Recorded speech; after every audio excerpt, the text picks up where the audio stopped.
Thank you all so much for coming out for this incredibly exciting day. I'm Ellen Sullivan Cravato, and this is my debut moment as the new CEO of New Canaan Library. And I want to say I can't think of a better way to inaugurate a tenure than to have these two incredible people on the stage. I have to go through the dirty business of telling everyone to please turn off your phones. Please identify where the exits are. If you have any questions regarding any of our facilities, our staff is here and available. Our author today will be signing books swiftly after the talk, so be ready for that. And I want you to also know that we have some very exciting pizza samples and very special recipe cards that our team has put together. Laura Dave's strawberry balsamic pizza, which is a special recipe from the book, and you'll have samples at the back of the room at the end of the program. We thought that would be fun for everybody. I just want to spend a minute talking about some incredible upcoming programs that we have here at the library. Not only do we have Laura Dave, but we have the wonderful Catherine Hayhoe, leading climate scientist, coming for the inaugural Oldham Nature and Environment Lecture happening on October 15th, so please mark your calendars for that. We have the actor Ed Burns, who will be joining us to discuss his memoir. Yes, I know, isn't that exciting? So I'm telling you, there's only like 50 seats left, so make sure you register. That's coming up on October 10th, Heather? October 10th? And I think there's a rumor that Christy Turlington, his wife, is coming with him, so if you want to see them, they'll be here then. And then I'm really thrilled to say that Al Roker is coming. And Al Roker is coming to do a kitchen demonstration for his new cookbook that he's doing with his daughter, and she's coming too. So the two of them are going to be tag teaming in the beautiful Kent kitchen, and I'm very excited to see Al here with us. And then before I move on to introduce our guests, I just want to say a word. We have just announced our literary luncheon author this year. It will be Jhumpa Lahiri, who is the Pulitzer Prize-winning author of The Namesake and many other books you know. Her latest is a collection called Roman Stories. It's a collection of short stories. And we have a wonderful Vespa outside, you may have seen.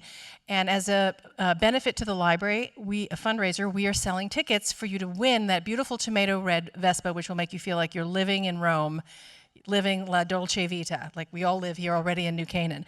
So there are only 200 tickets available. They are $100 a piece. Your odds of winning are really quite good, given that sort of math. So I hope you'll participate. And we just want to say thank you for your support of all of our events and for coming out today to welcome our wonderful author and editrix. So Laura Dave was born in New York City and grew up in Scarsdale, New York. She graduated from the University of Pennsylvania and received a BA in English. She received her MFA at UVA in the creative writing program. She is a New York Times bestselling author whose latest novel, The Night We Lost Him, is her latest thriller and family drama that keeps us guessing right to the end. She is the acclaimed author of The Last Thing He Told Me, which can now be seen as a series on Apple TV. Her books have been published in 38 languages and have been chosen by Reese Witherspoon's Book Club, Indie Next, Book of the Month Club, the Richard and Judy Book Club, the Best of Amazon, the Best of Apple Books. She lives in Santa Monica, California. I will also tell you that she was interviewed this morning right before coming here, which is why she told me her makeup looks so good, for the Hoda and Jenna segment on the Today Show, which will be airing this Friday morning in the 3rd hour. So if you'd like to see what she looked like 4 hours ago, tune in on Friday. Lucky for us, we have Marysue Rucci, who lives in our town, is our native New Canaan world-famous editor, who is the person who is responsible for bringing this book into the world. So thank you for that, Marysue. Marysue Rucci is the eponymous creator of Marysue Rucci Books, an imprint of Simon Schuster, longtime leading editor in the world of New York publishing. She's guided the careers not only of Laura, but of people such as Alice Hoffman, Nelson DeMille, and Vanessa Chan, whose blockbuster debut novel, The Storm We made a tremendous splash this year at our Spring Edition event, which we held this past May. Several hundred people had an incredible Malaysian curry lunch and then got to hear Vanessa speak on stage. It was really wonderful. So we are so very lucky to have the pair together who brought you this wonderful new novel on hand. So please join me in welcoming Laura and Marysue.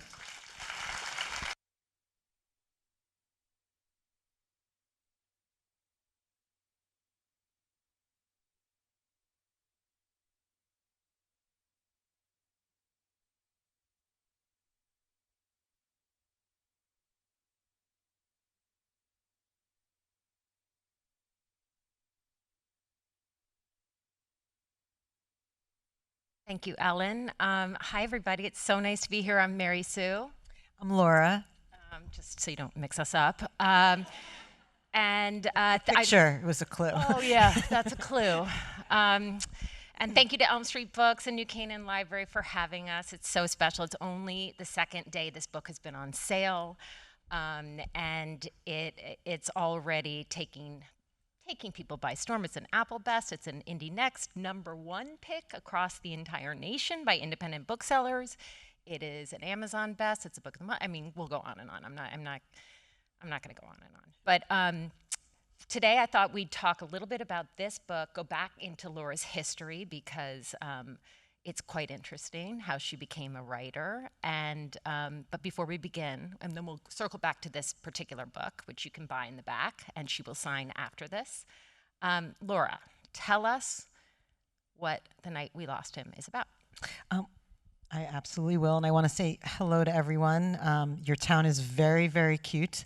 I like it very much. It reminds me of how I picture Stars Hollow and Gilmore Girls. So now I just texted my husband that I want to move here.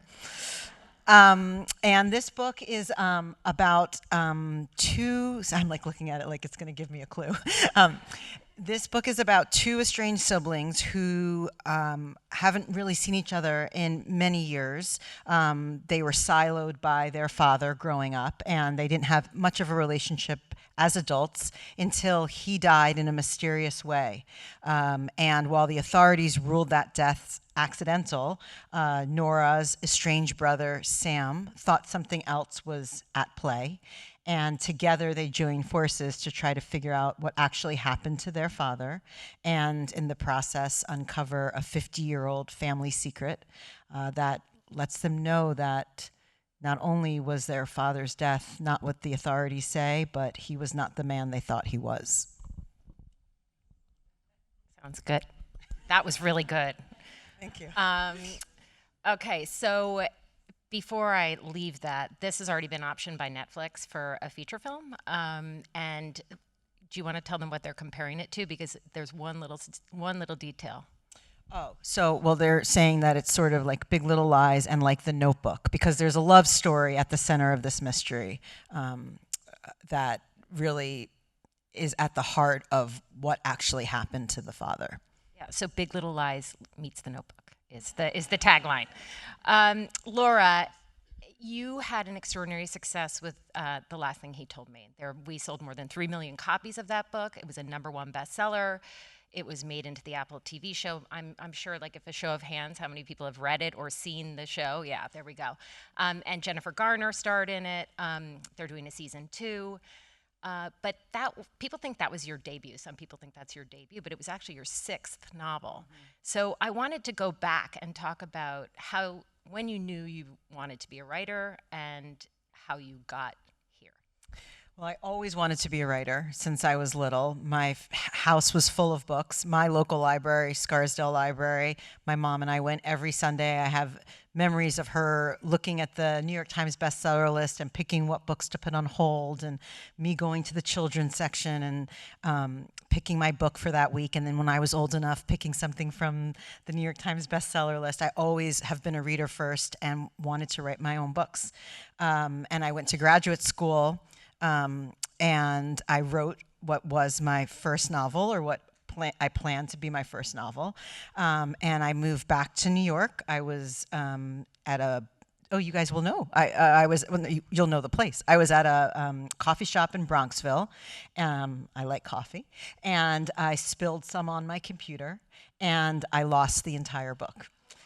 And I lost all those years of work. And I was on the floor of my childhood bedroom dealing with the fact that I had never sent it to myself, which in part I blame on my father, who was a lawyer and thought that someone could steal it off the internet if they saw it.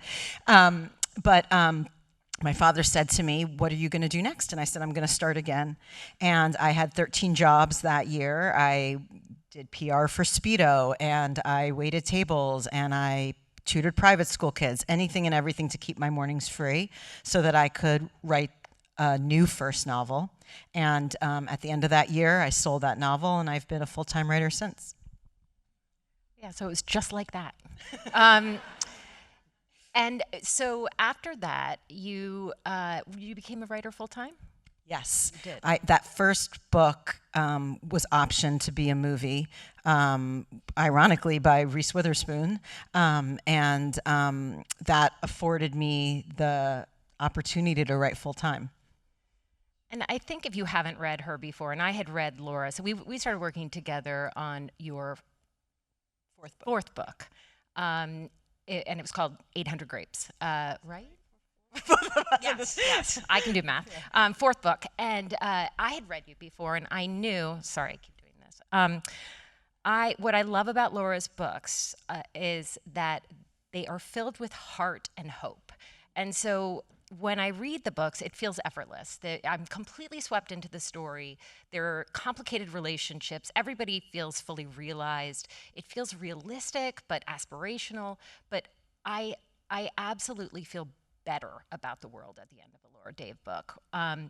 So I want to ask you, when you came to me with 800 Grapes, it was a full draft, and I started digging a little bit, like, how'd you figure out this character? How'd you figure out this character? And it turns out that your research is extraordinary. So do you want to talk a little bit about the research that went into those prior books, and then we can talk about the pivot? I really like doing a lot of research, even for minor characters and their professions. My thought process is that if I don't do the research, but say I'm writing about a dentist, like what do we think about? When we think about a dentist, we think about cavities. Probably that's, if we were doing the Family Feud, you got to do the first thing that would come up, that would be cavities. So I'm like, I want to try to find the details, even if I don't use them, that are more specific. So I really go deep. For 800 Grapes, which takes place in wine country, I moved up there for a little bit. I shadowed winemakers. My husband's never liked the research so much for a book. We would go to barrel tastings at 10 in the morning, and I shadowed one winemaker for a while and just really learned about what goes into that farming and agriculture. And even though I'll use it with a light touch, the research, it helps me find my way into who the characters are. And in more recent books, with The Last Thing He Told Me and The Night We Lost Him, what those two books have in common, the blueprint of both is about a woman becoming the hero of her own life. And that heroism for me is directly tied into their worldview. And so the more I research their professions, where they live, where they grew up, how they feel about, their partner, everything, I go deep into all of that, the more I'm able to sort of realize them on the page. And you do things like nonfiction research into birth order, for instance. I remember you did that for 800 Grapes. And you did also, you did the architecture for this book too, right? Yes. What's the most surprising thing you've ever discovered in the course of research? Oh my gosh, that's hard. I mean, I actually find so many things surprising, even in the most quotidian daily things, because the more time you spend with someone, like for example, I don't know if this is the most surprising, but I love cooking. I'm very nervous for everyone to try the strawberry pizza. I wish I didn't. I'm thrilled that it's here, but if anyone has any questions, I can also walk you through. I'd like to cook it for everyone here myself. I love cooking, and like, for example, when I sat with the vintners in Northern California, one of them was talking about making wine almost akin to making a stew and putting different, that's how he saw it. And I'm always drawn to how one thing speaks to another, and how that speaks to the creative process in general. So that was something that was surprising. Probably the most surprising thing, I can't pick the most surprising, but that, things like that I find very enjoyable to learn about. You said something last night about everyday quiet heroism, ordinary heroism, right? And I see that playing through all your books. Do you find, where do you find inspiration for that before the characters? Is it do you know they're going to be heroic?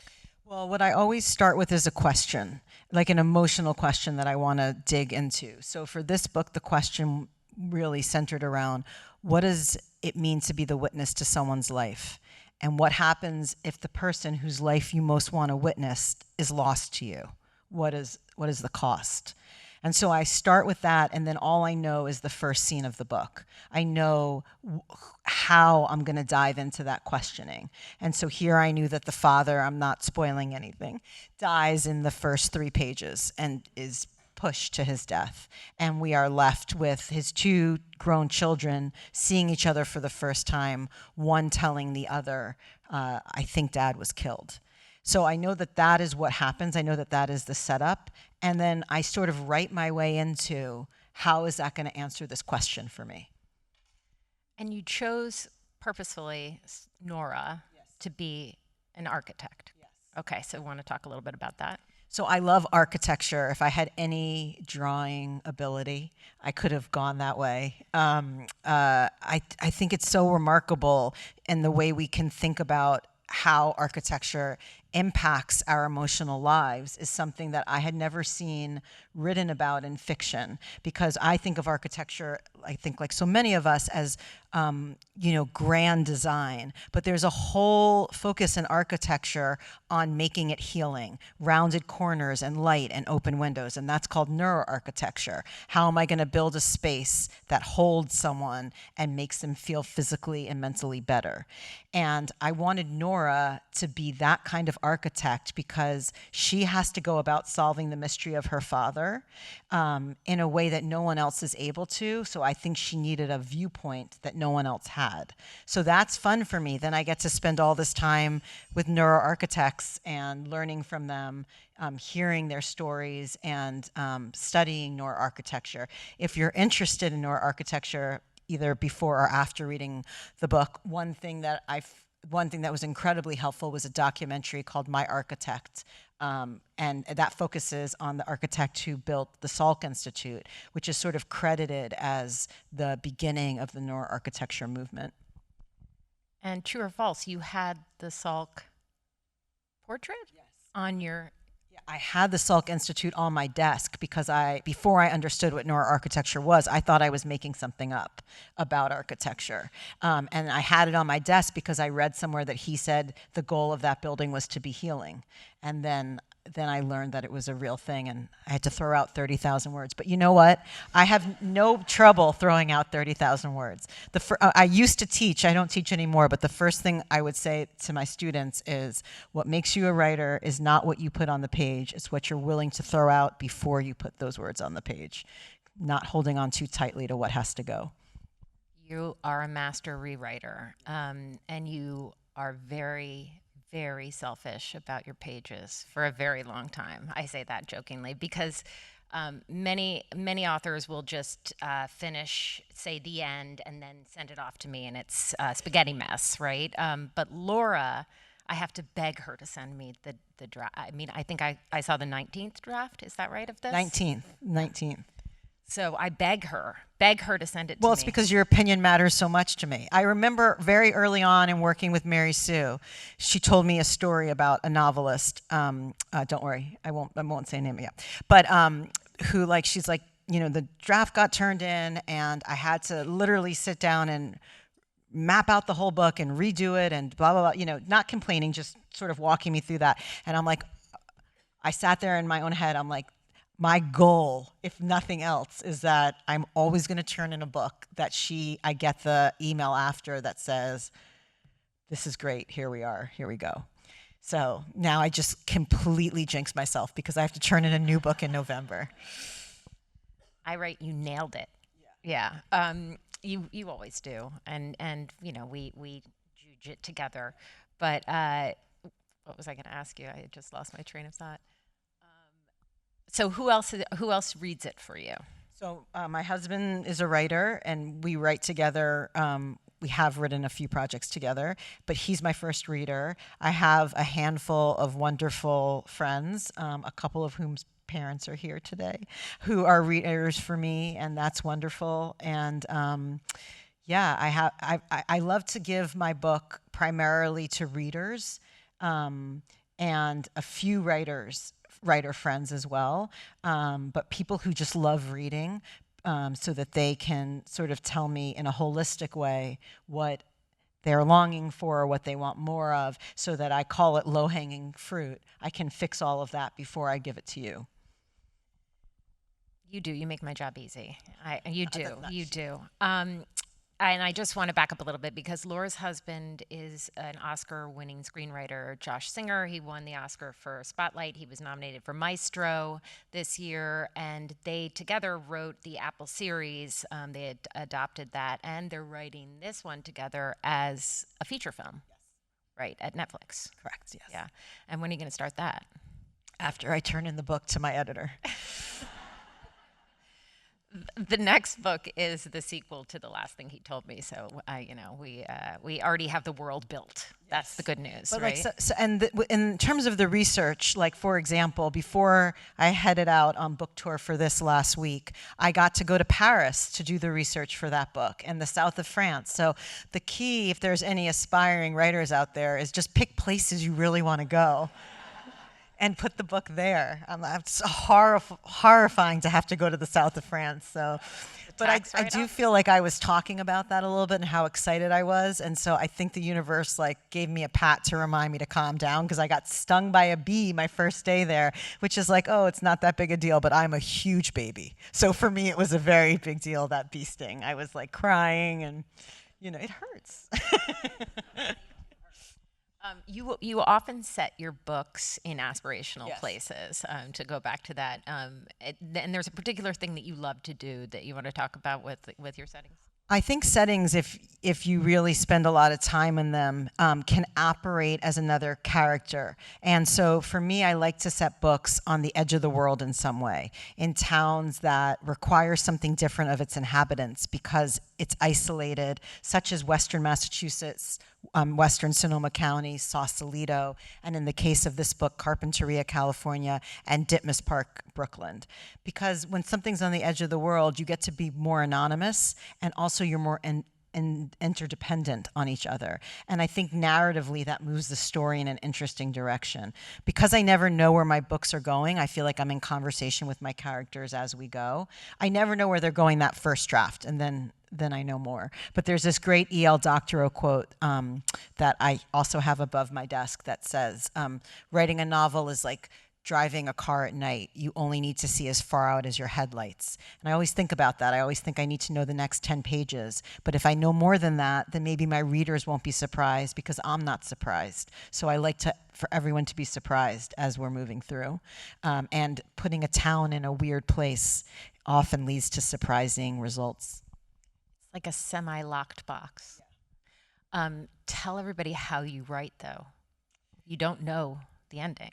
I never know the ending when I start. For the last thing he told me, I worked on that book for 10 years. The first 5, I had one ending. And then I gave birth to my son, and I realized it was the primal story of someone becoming a mother. And 30,000 words gone, and I wrote a different ending. But I actually realized that the reason I was holding so tightly to that first ending is it was meant to be the ending of a book related to the last thing he told me, but the second book. So that's the end of the sequel. Now, you know as much as I do. She's going to turn it in 2 months, maybe, yes. Okay, so the question at this book was, what does it mean to be the witness of someone's life? What was the question for last thing? Can we ever know the people we love? Okay. And is there a character in this book who surprised you? Yes, something about this book is, there's 2 things. You have the story in the present, and then you have a 50-year-long love story in the past. That there's a lot of Easter eggs in the past that speak to what's happening in the present. And what really surprised me, I've always wanted to write a love story, especially over the course of 50 years. And what really surprised me was the character whom Liam is very in love with.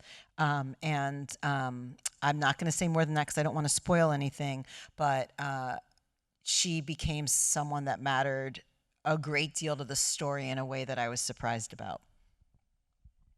And no one sees it coming. I'm just going to tell you right now. There is a twist in this book that no one has seen coming. If you told me that you saw it coming, I will not believe you. Because I didn't see it coming. And yeah. I feel like I'm pretty well versed. Okay, so what is the hardest thing about working with your husband and the easiest thing about working with your husband? Well, the hardest thing was that we wrote the Last Thing He Told Me series during the pandemic with no childcare. So, and all of us home. So it was also the most beautiful because we would write almost all night and then just, fight about who had to get up in the morning, but with our son. But that was hard. It was a little hard to navigate that. But quite honestly, we both work at home. We work in different rooms at home. I would like to work in the same room, but I think he likes to work in his own room. And he's really my favorite writer. So it works out well to work together. And he says the same thing about her. It's very sweet. I want to go back to the fact that you wrote all these 6 books that were not in the suspense realm. And then you decided to go to the dark side, to go to suspense. But the difference with your books, and I'm going to read something because about this book, Rebecca Searle says she wrote In 5 Years and The Italian Affair. One Italian Summer. I always do that wrong. Dave is the founder. Italian Affair is a good title. It is an amazing title. You can use it. Dave is the founder and master of a new kind of thriller, one that sets love, not death, at the fulcrum.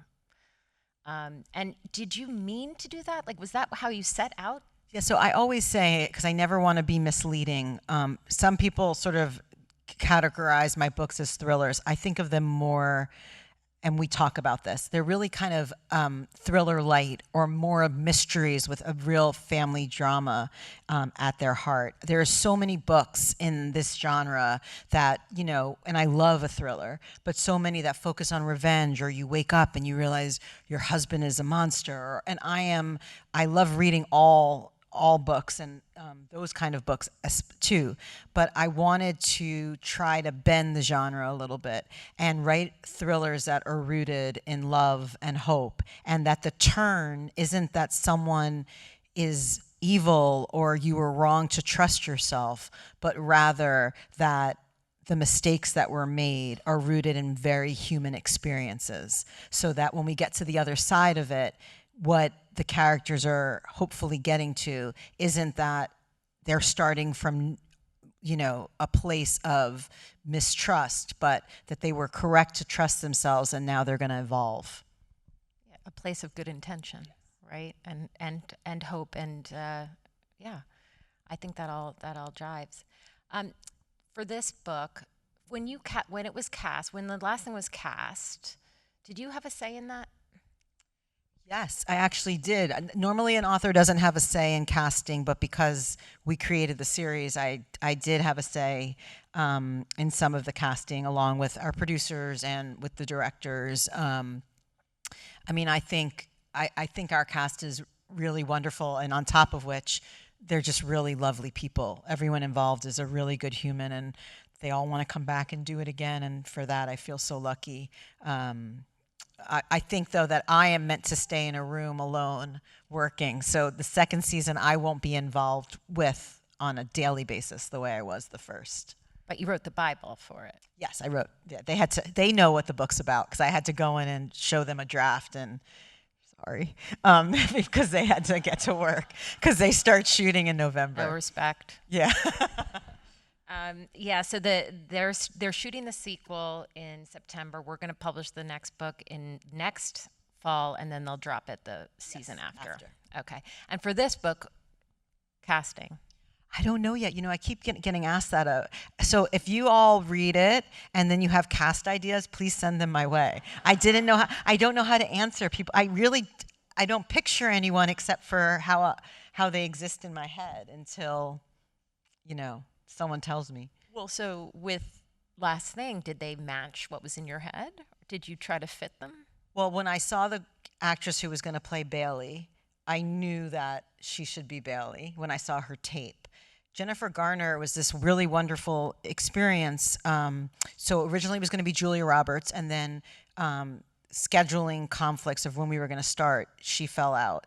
And Jennifer Garner wrote a letter to the head of Apple. She just really loved the book. And to Reese at Hello Sunshine, talking about why she wanted to be Hannah. And if you get that letter from Jennifer Garner, then you just count your blessings and count yourself lucky. And she was perfect and is a really wonderful actress and human.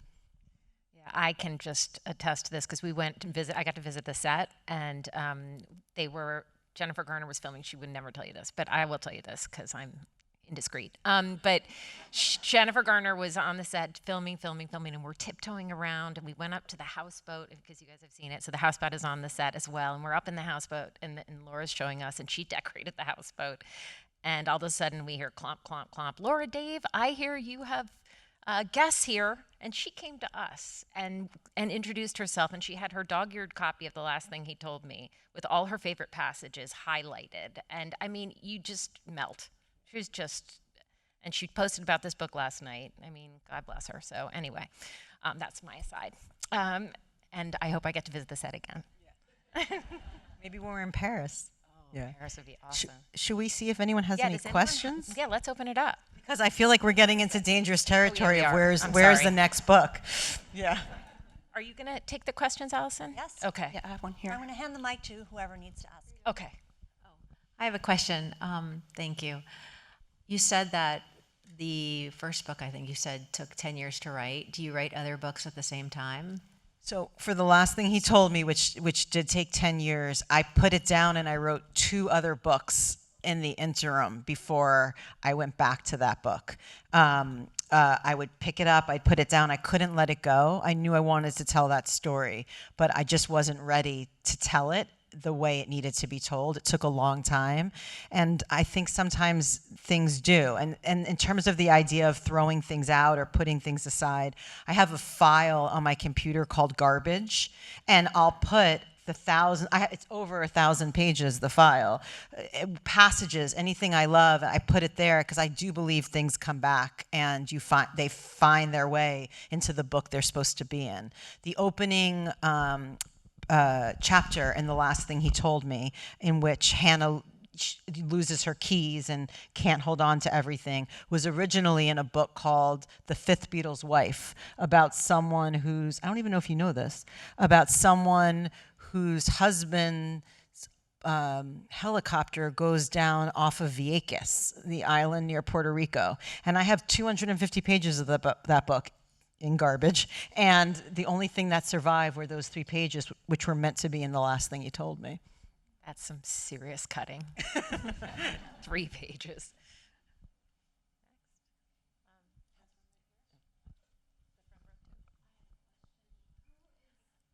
I think you said that there was 19 drafts of this. Yes. So how long, over what period of time are there 19 drafts? Okay, so it depends on the book. Usually the shortest amount of time that I can write a book is 18 months to 2 years.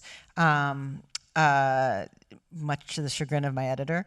But the way the 18 drafts work is that I was talking the other night about this. I almost think of it like a baseball game, like the 9 innings of a tell me you have an 8-year-old son without telling me you have an 8-year-old son.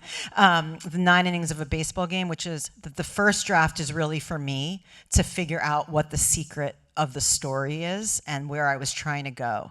And then the second and third draft, which I think of as like the second and third inning, is really honing that story until it feels complete. And then we're in the middle innings. And in the middle innings, I take my main characters and I write a draft completely focused on each of them. So I do one that's all Nora, one that's all Sam, one that's all Liam and Corey, and those become sort of the middle drafts in the book. And I do it even with supporting characters and some minor characters who are important. I see the entire story through their point of view.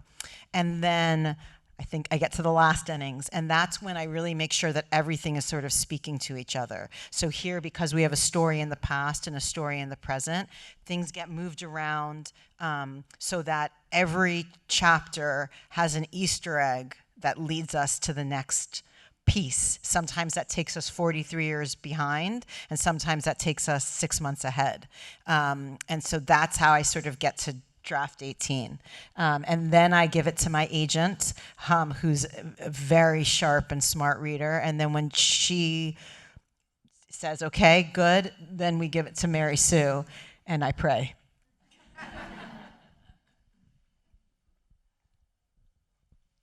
Right here. I just had a question with respect to writing a novel versus writing a Yes. a screenplay. And when you start out a novel, is in the back of your mind that this could be a movie, and does that impact the writing process? You know, I really don't think about that because all of my books have been optioned. And early on, I remember my first book was optioned by Reese Witherspoon, actually.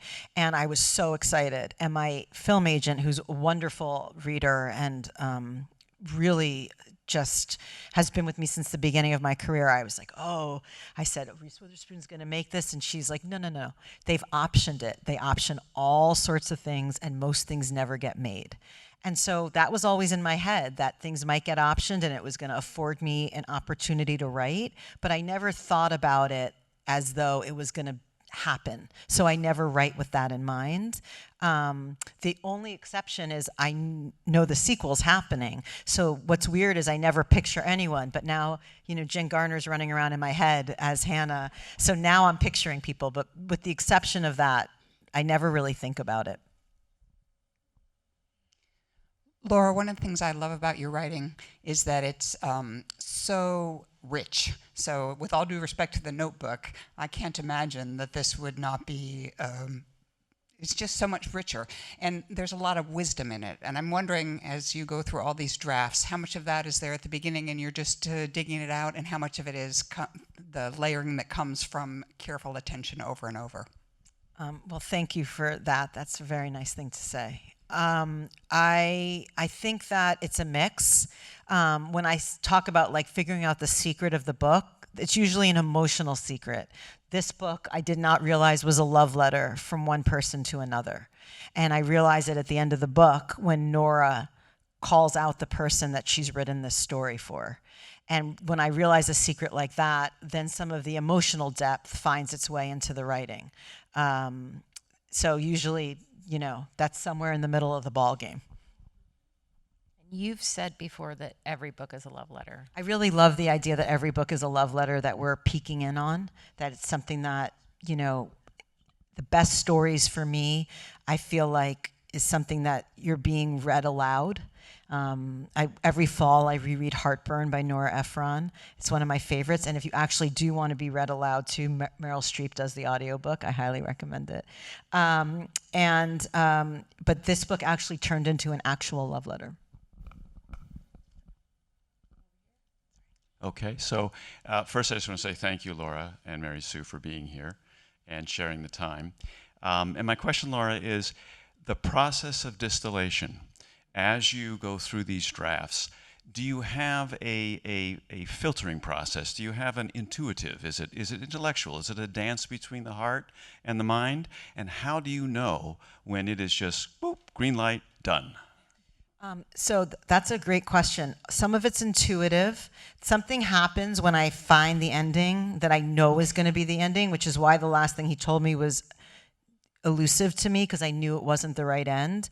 When I find the end of the book, somewhere usually I'd say around, at this point, it's almost like it always happens at a certain point, 5 or 6 drafts in. Once I find the ending and it clicks like in my kind of heart, I know the editing process becomes so much easier because I understand exactly how everything's moving in a different way and the fluidity of the story. The head part comes in when sometimes, you know, Meg Clayton is here. She's a wonderful writer. She's asked that question before. I highly recommend her books. But the head part comes in, I think, you know, we have talked about this in the past, when there's something that you really love that doesn't belong and you know it. And so you sort of, you know, you have to kill your darlings in a way and put them off to the side. The garbage file helps me do that because then I don't think they're gone. They just haven't found their home yet. That first book you published, did it resemble the one you lost, or did you completely pivot? And if you did, why? So the first book, the prologue was the same, partially because it was the only thing I had printed out. And then I wrote so much of it, and I had a friend, speaking of dentists, who's had a family friend who was a dentist, but like his hobby was like trying to extract things off of motherboards that had been broken. And about 6 months into the writing of the new first novel, he was able to get a ton of that original novel off of the computer. And so I got a lot of it back. And at that point, I had felt like I moved on from it. So none of it, even though I could have brought it back, very little made it back into the book. In the last thing he told me, I just assumed that was the final end. I mean, it was the last thing. Yeah. And I was really sad about it. Did you know that you were going to do a sequel? I had no intention of doing a sequel. It was really on when I started talking to people. That book tour was mostly virtual, but so many readers and so many people reached out to me and said, you can't end it here. Do you know what happens? And I didn't realize that I had a fully formed answer in my head, but very quietly and by myself, before I said to everyone, no, this is the end. I sat down and let myself write 100 pages to make sure that it wasn't the end before I even said it to anybody. And then I called Marysue and I said, I think there might be another book here. And then now we're in the middle of it. And I said, hot damn.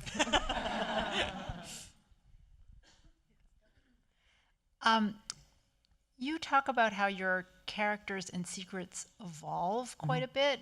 I'm wondering, for example, in this book, did you know how the father died? Did you have that answer in mind when you started, and then how much did that evolve?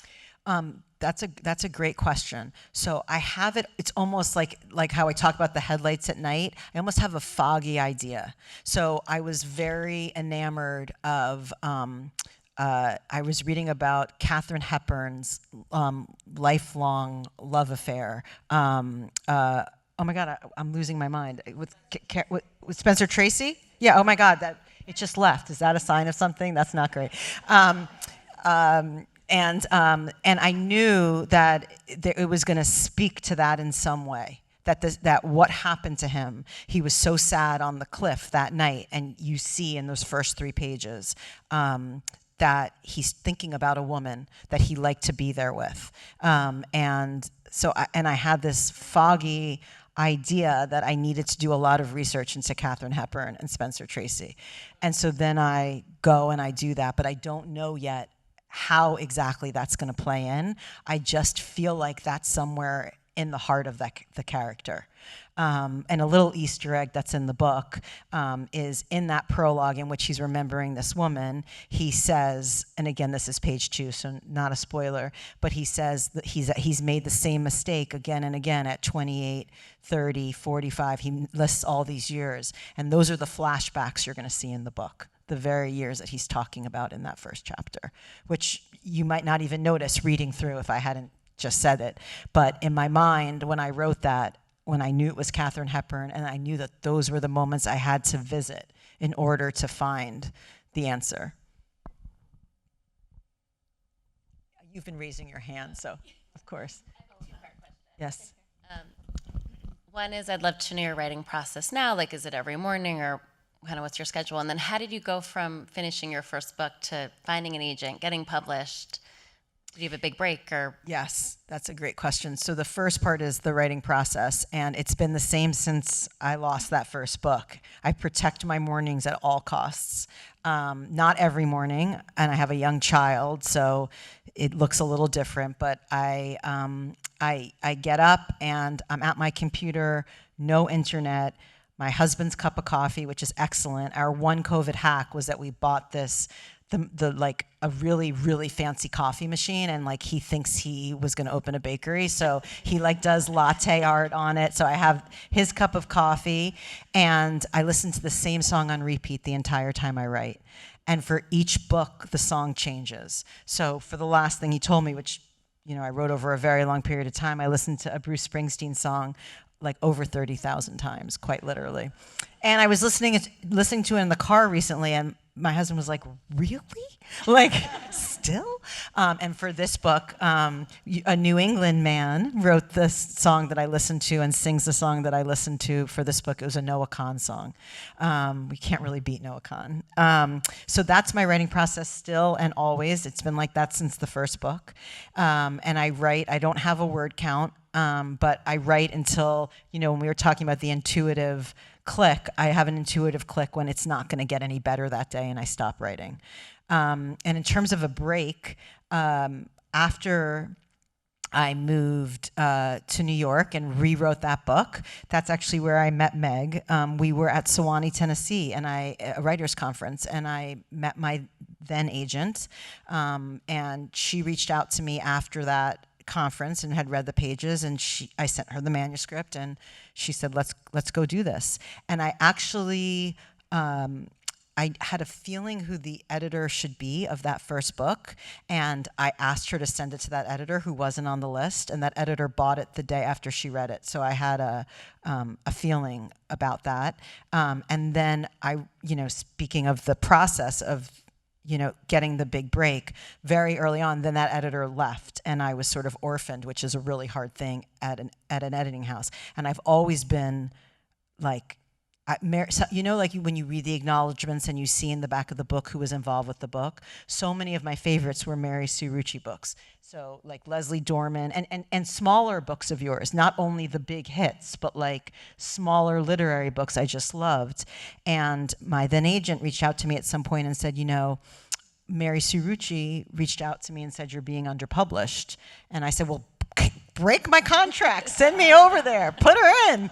And I actually finished that contract, but then as soon as it was over, I said, I really, really want to go to Marysue, and I did. You still made me work for it. That wasn't me. That was what they said. We have to go talk to a lot of people. But like after I met with you that day, I'm like, Not I'm like done. She was like, oh, let's just go to Marysue. Hi. You mentioned being read to, and I noticed that Julia Whalen is the narrator. I'm so curious about that relationship and what it's like for you to hear somebody else read your words. I love Julia Whalen. I'll get an audiobook just because she's the narrator. And when we were trying to decide who should be the narrator for this book, she was the first and only choice. We went just to her. And I think she really crushes it. And this weird thing happened where I'm not very good on social media. I'm not on there a lot, which we've discussed. I have to have writing to do. But I put a song on there when I said something about her being the one that was doing the audiobook. And she wrote to me and said, you're not going to believe this, but that's what I've been listening to, prepping to go into the booth to do the reading. That's crazy. What was it? It's a song. It's a group called Wild Rivers. And they're not even that. I mean, they're sort of popular, but it wasn't like it was a Taylor Swift song. You know what I mean? I have one question. Here, I got you. Hold on. Thank you. When you have optioned a book, and now this person, I guess, legally owns it. Is that how it works? It's almost like they've rented it. So like they have 18 months to do something with it, and then you get it back if they don't. Oh, you do get it back. Because I was wondering if, like Reese Witherspoon is sitting on this book and you want it back because maybe somebody else would film it, or it's your baby and you don't want to just give it away. Well, it's a little complicated because in theory you get it back, but say in the time that the person has had it, they paid a screenwriter to write a draft and a producer did a lot of work. To get it back, you might ultimately have to pay the studio that bought it quite a bit of money. So in some ways, they kind of do end up stuck where they are, which is why you have to be really thoughtful about your partners in that way. But they pay a sum, and then it's against production. So they pay a license fee for a certain amount of time, and if they make it, then they pay an additional fee, right? I think it's cool. We have time for one more question. I'm coming, sir. Always, I want to, I was just thinking maybe one more question, right? Or I don't know how many more, I don't know how much time it's been, but I'm always so worried about boring anyone.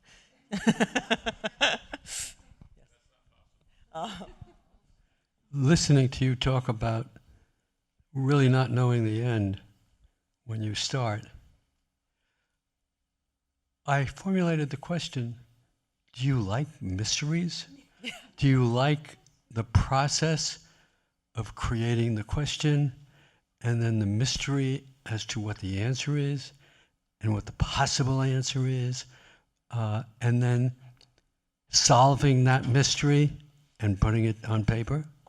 That's what I like the most. I love that feeling of discovery. And, you know, it's like putting a puzzle together, but an emotional puzzle to find the answer to what is at the heart of a mystery. That's what I like the most.